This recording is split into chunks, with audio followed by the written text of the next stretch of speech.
este anuncio que llevamos esperando desde hace varios meses y después de que ayer pues ya se descartara que José Antonio Meade iría al Banco de México. Más esperado que la final de fútbol.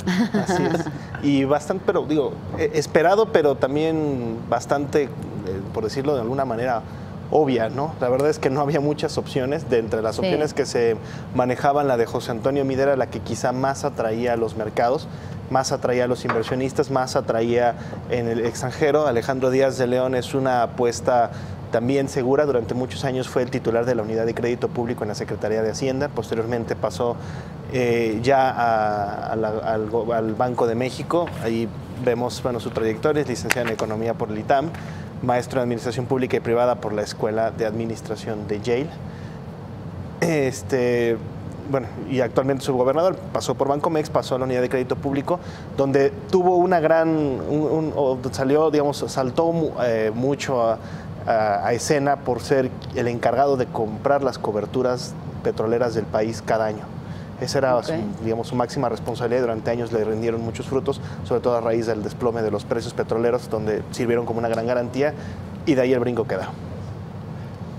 Creo que, ayer platicábamos de este tema y decíamos que no se quería opacar pues al día de Meade con un anuncio como este. Sin embargo, pues sí, era natural y ya estaba de alguna forma anunciado que sería Díaz de León quien quedaría al frente del Banco de México. ¿Qué es lo que viene pues para el Banco de México ya con la designación de Díaz de León? Bueno, creo que no hay, o al menos así lo ve el mercado, creo que no hay un cambio significativo en cuanto a la política monetaria del Banco de México que se espera hacia el siguiente, en lo que resta del año y hacia el siguiente. De hecho, en lo que resta del año la expectativa es que aumente, que el Banco de México aumente su tasa de referencia en 25 puntos base más. También tenemos un gráfico en la terminal y ahí vamos a poder ver la trayectoria de la inflación, que es la línea naranja, versus la trayectoria de la tasa de referencia.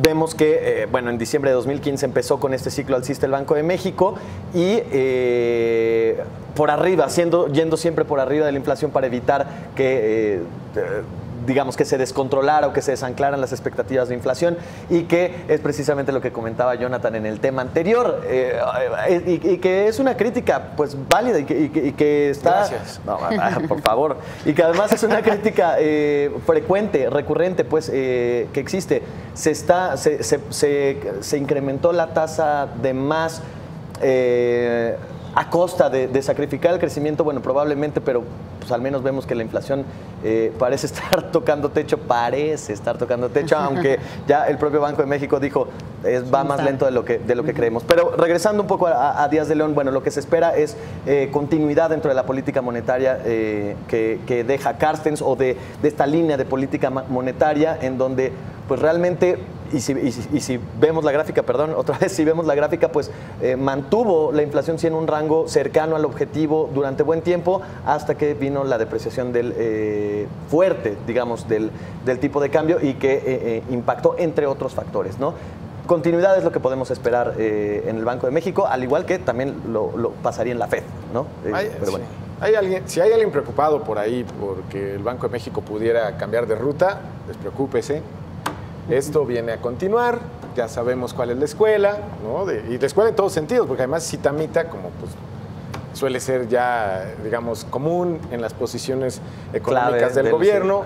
Sabemos que no son como tal funcionarios que tomen riesgos en materia de crecimiento económico, son funcionarios que toman en todo caso riesgos de estabilidad, como hubieran podido ser las coberturas petroleras, ¿no? Donde se asumió el riesgo de pagar una prima que al final le salió bien.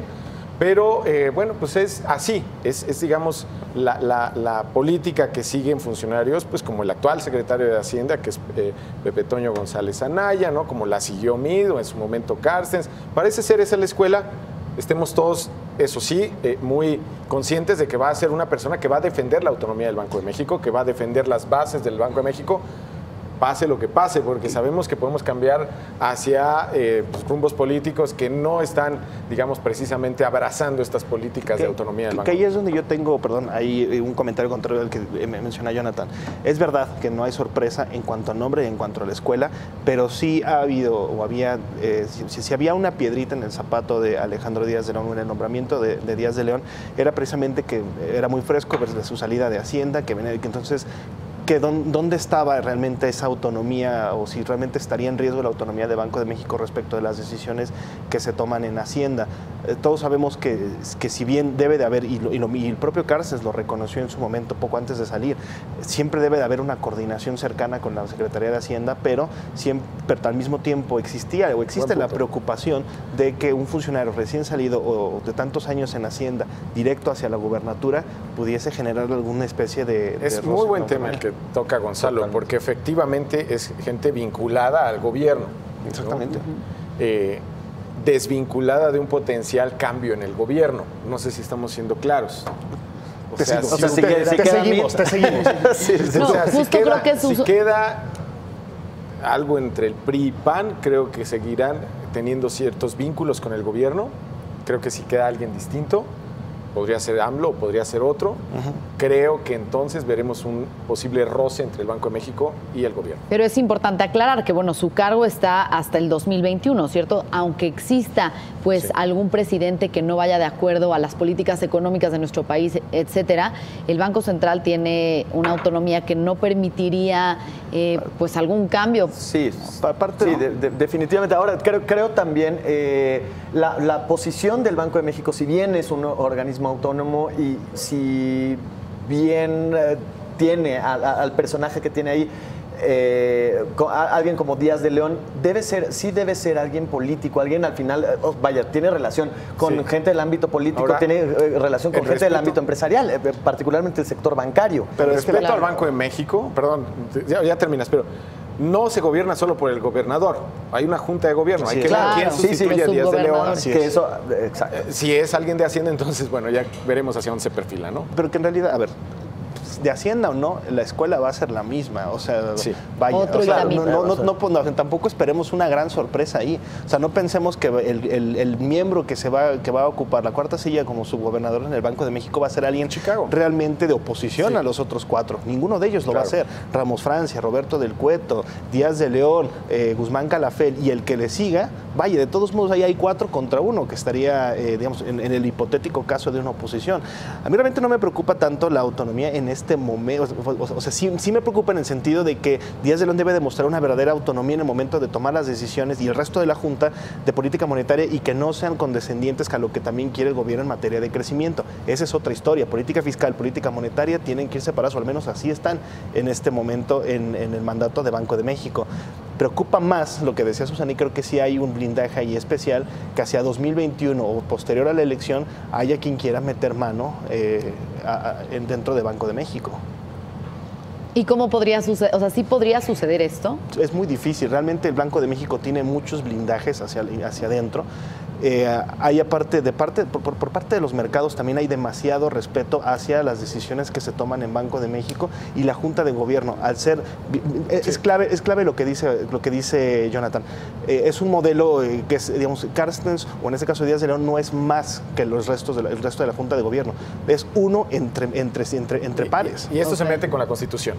O sea, si quieren hacer cambios, tendría que cambiar la Constitución. Eso pasa por las 32 entidades de la República. Bien. Es muy difícil. Bien, conclusiones.